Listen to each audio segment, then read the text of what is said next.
Հիսուսն ասեց. «Եկեք ինձի բոլոր հոգնած ու բեռնավորվածներ եւ ես ձեզ կհանգստացնեմ»։ Յուրաքանչյուրս ծնվել ենք ադամական բնությամբ, մեր բնությունը խնդիրներ առաջացնող է։ Աստված չի ուզում մարդը այդ իր խնդիրների մեջ մեռնի, այլ Աստված միջոցներ է հնարում, որպեսզի աքսորված իրենից աքսորված չմնա։ Եթե դու այս խոսքի մեջ մնաս, աղոթքի ժամանակ հոգսերը տաս Աստծուն, աղոթքից հետո դու առանց հոգսի պիտի լինես, դու թեթևացած պիտի լինես։ Աղոթքը ոչ թե քո համար մի նոր հոգս պիտի լինի, այլ աղոթքը հոգսից ազատում պիտի լինի։ Եթե այդպես չի, ուրեմն մինչև հիմա ճիշտ չես աղոթել։ Եթե քո հոգսերը տվել ես Աստծուն, դրանից հետո քո մեջ ուրախություն պիտի լինի։ Դու ում հետ շփվում ես, այս մարդիկ քո մեջ դառնություն չտեսնեն։ Քո խնդրանք ոնց ես տալի Աստծուն, աղոթքով, աղաչանքով եւ գոհությունով։ Եթե ուրախ չես եւ Սուրբ Հոգու խաղաղությունը քո սրտի մեջ չի, ուրեմն կասկածի Աստծո թակորության մեջ ես թե չէ։ Առանց Սուրբ Հոգու ներգործության դու չես կարող այդ խաղաղությունն ու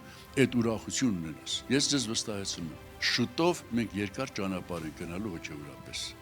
Քո հոգեոր կյանքը բեր այն վիճակին, որ դու կարողանաս գնալ։ Ինչպես բերես։ Քո հոգսերը տուր Աստծուն։ Աստված էս ասում, ուրիշ բան չի ասում։ Եվ միշտ թող ձեր մեջ արդարությունը, խաղաղությունը եւ ուրախություն լինի, այս ապացույցը, որ դու Աստծո թագավորության մեջ ես։ Եթե սա չկա, ուրեմն զգուշացի։ Հիմա այսքան խոսքը, եթե դուք լսեցիք, եթե դուք ընդունեցիք, հենց հիմա